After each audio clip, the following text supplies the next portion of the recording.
तो आज की जो टॉपिक है that is torque on A dipole in an uniform electric field. ठीक है, तो बेसिकली आइडिया ये है, सपोज ये एक इलेक्ट्रिक फील्ड है, इस इलेक्ट्रिक फील्ड पे मैंने क्या रखा, एक डायपोल रखा। ठीक है, तो एक डायपोल है, यहाँ पे माइनस क्यू चार्ज होंगे और यहाँ पे प्लस क्यू चार्ज। आपको मालूम है डायपोल मतलब दो चार्जेस से बनेंगे डायपोल, है ना।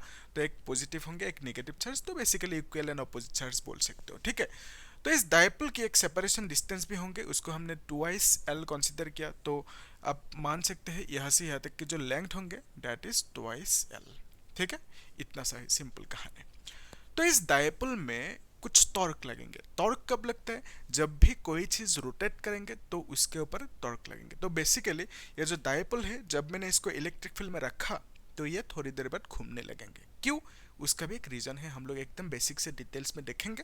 ठीक है, तो बेसिकली इस डायपोल के अंदर, इस डायपोल के ऊपर जो टॉर्क लगेंगे, वो टॉर्क की वैल्यू निकालने के लिए जो फॉर्मूला चाहिए होंगे that is this is the formula. Okay, तो इस फॉर्मूला को आज के लेक्चर में हम लोग को डिराइव करना है। ठीक है, तो देखो मैं डायरेक्टली कर सकता हूँ डिराइवेशन 2 मिनट पे है, लेकिन आपको फील नहीं आएंगे। ठीक है, तो फील लेने के लिए आपको थोड़ा सा बेसिक से चीज़ों को समझना होगा, मेन जो आइडिया है उसको समझना होगा। ठीक है, लेट्स कंसीडर ये एक, यहाँ पे मैं ड्रॉ करता हूँ। ठीक है, तो लेट्स कंसीडर ये एक कुछ है, पेन है मान लेते हैं। ठीक है, ये एक पेन है, मार्कर को ही समझ लो।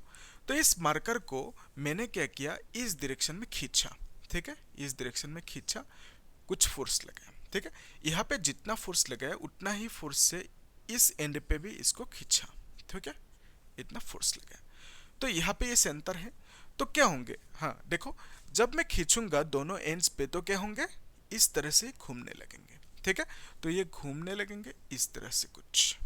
ठीक है, तो आइडिया ये है, जब भी कोई चीज घूमता है इसका मतलब वहां पे क्या लग रहा है, टॉर्क लग रहा है। ठीक है, क्वेश्चन ये है टॉर्क कितना लगेंगे यहाँ पे, उसको निकलने के लिए जो फॉर्मूला है this is the formula, force into perpendicular distance between the two forces. ठीक है, तो यहाँ पे आपने कितना फोर्स लगाया, टॉर्क का जो सिंबल है दैट इज ताउ। ठीक है, तो टॉर्क को लगाने के लिए यहाँ पे कितना फोर्स लगाया, एफ, है ना, दोनों में से एक फोर्स को लिख दो यहाँ पे, इनटू परपेंडिकुलर डिस्टेंस। ठीक है, तो ये जो दोनों फोर्सेस है, दोनों फोर्स की परपेंडिकुलर डिस्टेंस कौन सी होंगे, हम लोग देखो एक आइडिया ऐसा है कि सपोज मैंने यहाँ पे एक लाइन खींचा और एक लाइन खींचा। ठीक है, तो दोनों लाइन के बीच में जो डिस्टेंस होंगे this is called perpendicular distance. ठीक है, क्योंकि यहाँ पे 90 कर रहे हैं, ये 90 कर रहे, तो this distance is called perpendicular distance. Okay, अगर सपोज मैंने एक ऐसा लाइन खींचा, इसको मैंने थोड़ा सा टिल्ट करता हूँ।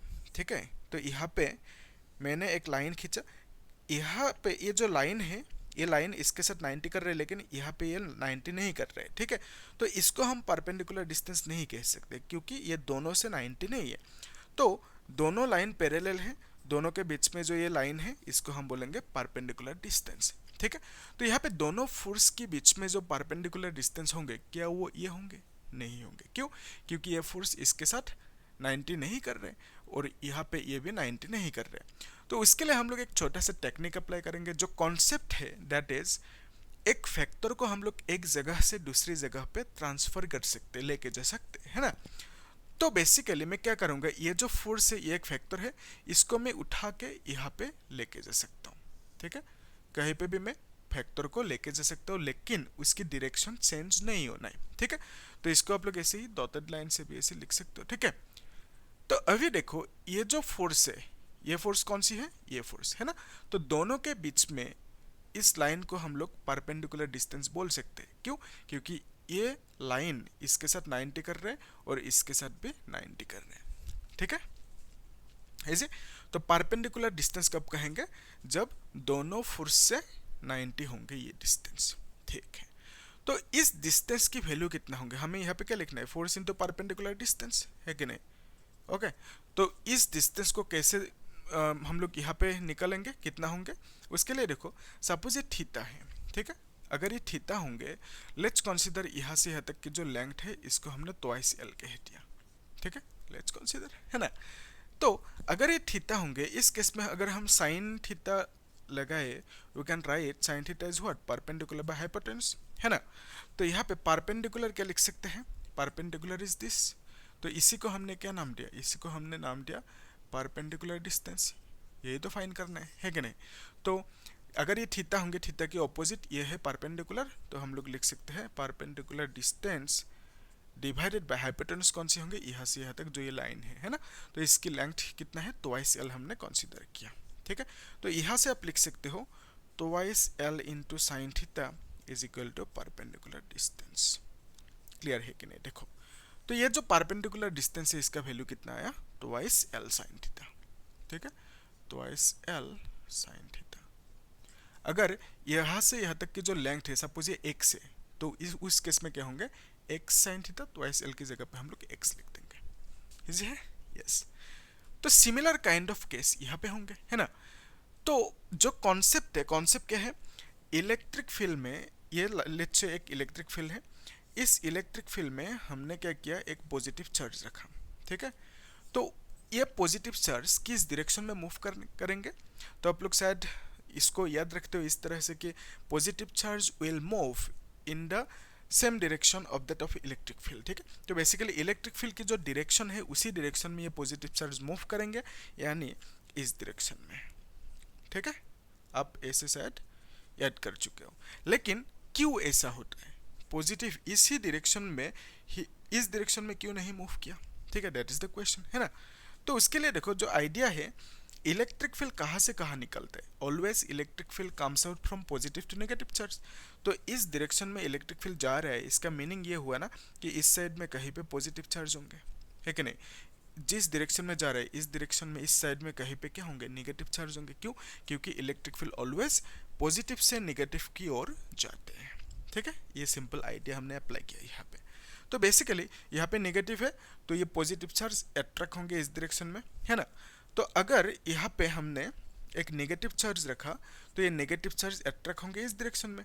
तो इसी को हम लोग कैसे याद रखते हैं कि इलेक्ट्रिक फील्ड की जो डायरेक्शन है उसके ऑपोजिट डायरेक्शन में नेगेटिव चार्ज मूव करेंगे। मूव करना इसका मीनिंग क्या है, इसका मीनिंग ये है कि उसके ऊपर फोर्स लग रहे हैं तभी तो मूव करेंगे।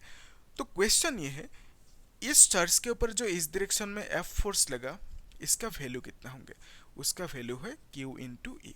इसका चार्ज की वैल्यू लिखो इनटू यहाँ पे जो इलेक्ट्रिक फील्ड है Q, F is equal to Q E, यह फॉर्मूला आपको मिल चुका है ना। तो यहाँ पे इस चार्ज के ऊपर जो फोर्स लगेंगे उसका वैल्यू क्या होंगे, अगेन सेम Q इंटू ई होंगे। ठीक है, इजी है। तो सिमिलर काइंड ऑफ सिचुएशन यहाँ पे होंगे। ये जो चार्ज है ये चार्ज कहाँ पे है, इलेक्ट्रिक फील्ड में है ना। तो इस डायरेक्शन में ये चार्ज मूव करेंगे क्योंकि ये पॉजिटिव चार्ज है। ठीक है, इलेक्ट्रिक फील्ड की डायरेक्शन में मूव करेंगे, तो इसके ऊपर जो फोर्स लगेंगे उसका वैल्यू क्या होंगे, F is equal to Q E. ठीक है, तो ये जो नेगेटिव चार्ज है इसके ऊपर फोर्स लगेंगे इस डायरेक्शन में, है कि नहीं, अभी भी समझो, F is equal to Q E होंगे इसका फॉर्मूला। ठीक है, देख लो यहाँ तक क्लियर है कि नहीं। ओके, तो क्या आइडिया अप्लाई किया हमने, इलेक्ट्रिक फील्ड में चार्ज रखोगे वो चार्ज मूव करेंगे, मूव करना यानी उसके ऊपर फोर्स लगेंगे, है ना। अगर पॉजिटिव चार्ज होंगे वो मूव करेंगे इलेक्ट्रिक फील्ड की डायरेक्शन में। क्यों?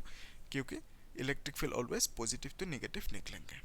ठीक है, तो यहाँ पे नेगेटिव होंगे तो नेगेटिव होंगे तो अट्रैक्ट करेंगे, सिंपल है ना, इजी है। तो इस केस में जब इस तरह से यहाँ पे जैसे दोनों डायरेक्शन में फोर्स लगा, बिकॉज ऑफ दैट रोटेट हुआ, रोटेट होने यानी टॉर्क लगा, यहाँ पे भी सेम काइंड ऑफ सिचुएशन होंगे, दोनों एंड्स पे फोर्स लग रहा है, ये डायपोल है ना। तो ये रोटेट करेंगे कुछ इस तरह से। ठीक है, जब रोटेट करेंगे यहाँ पे लेट्स से सेंटर इमेजिन कर लो। ठीक है, ऐसे रोटेट करेंगे तो लेट्स कंसीडर ये थीटा है, ऐसे ही समझ लो ये थीटा है ना। तो अभी देखो ये जो फोर्स लग रहा है इसके ऊपर, बिकॉज ऑफ दैट रोटेट कर रहे हैं, तो रोटेट कर रहे हैं मतलब टॉर्क लग रहा है। टॉर्क कितना होंगे उसको निकालने के लिए हम क्या लिखेंगे, इस फॉर्मूला को, force into perpendicular distance. Okay, यहाँ पे परपेंडिकुलर डिस्टेंस कौन सी होंगे, ये फोर्स है एक, और आप देख पा रहे हो ये जो फोर्स है इसको हम लोग खींच के कहाँ पे लेके जाएंगे, इस लाइन में लेके जाएंगे। ठीक है, क्योंकि हम लोग फैक्टर को, फोर्स एक फैक्टर है, वही सेम कहानी, उसको हम लोग एक जगह से दूसरी जगह पे ट्रांसफर कर सकते हैं। ठीक है, तो ये होंगे परपेंडिकुलर डिस्टेंस। ठीक है, परपेंडिकुलर डिस्टेंस, और इसका वैल्यू कितना होंगे, ट्वाइस एल साइन थीटा। ठीक है, अभी भी समझा, सेम कहानी। ओके, तो देखो यहाँ पे टॉर्क इज इक्वल टू क्या लिखोगे, फोर्स इनटू, दोनों में से एक फोर्स ले लिया हमने, फोर्स इनटू परपेंडिकुलर डिस्टेंस कितना, ट्वाइस एल साइन थीटा। ठीक है। तो एफ की जगह पे हमने क्या लिखा, एफ की जगह पे क्यू ई, देख पा रहे हो, एफ की जगह पे क्यू ई लिख दिया हमने, फिर क्या है ट्वाइस एल साइन थीटा है। ओके, तो अभी देखो जो डायपोल मोमेंट की कॉन्सेप्ट है, यहां तक तो हो गया है ना। तो डायपोल मोमेंट के कॉन्सेप्ट क्या है कि उसको हम लोग पी से लिखते हैं ना, पी इज इक्वल टू क्या लिखोगे, charge into separation distance. Okay, ये है डायपोल मोमेंट की कॉन्सेप्ट। ओके, तो इन दोनों में से एक चार्ज को लिए यहाँ पे, दोनों की जो सेपरेशन डिस्टेंस है दैट इज ट्वाइस एल, इसको लिख दिया। ठीक है, ये क्या है डायपोल मोमेंट। तो डायपोल मोमेंट की डायरेक्शन भी होंगे that is always from negative charge to positive charge. Okay, ये होंगे डायपोल मोमेंट की डायरेक्शन। फाइन, तो Q into twice L can be written as P। Okay, तो यहाँ पे देख पा रहे हो आप Q इंटू ट्वाइस L, इसको हम लोग क्या लिख सकते हैं, P लिख सकते हैं। ठीक है, बाकी यहाँ पे E है, साइन थीटा है, इसे लिख दिया। फिर यहाँ तक तो हो गया, यहाँ से मैंने ये कैसे लिखा उसको भी समझ लो। ओके, आइडिया ये है, लेट्स से एक वेक्टर है A वेक्टर और एक B वेक्टर है, दोनों को क्या किया, क्रॉस प्रोडक्ट किया। क्रॉस करने से हम क्या लिखेंगे, ए बी साइन थीटा लिखेंगे। ठीक है, अगर ए बी साइन थीटा है तो हम लोग इसको क्या लिख सकते हैं, ए क्रॉस बी लिख सकते हैं। सिमिलरली यहाँ पे क्या है, पी ई साइन थीटा है, पी ई साइन थीटा को हम लोग क्या लिख सकते हैं, पी क्रॉस ई लिख सकते हैं। ठीक है, इतना है कहानी। अभी देखो यहाँ तक तो मतलब कर दो काम खत्म, आपको फुल मार्क्स मिल जाएंगे। लेकिन आपको अगर थोड़ा सा और कॉन्सेप्ट जानना है तो कंटिन्यू करो। ठीक है,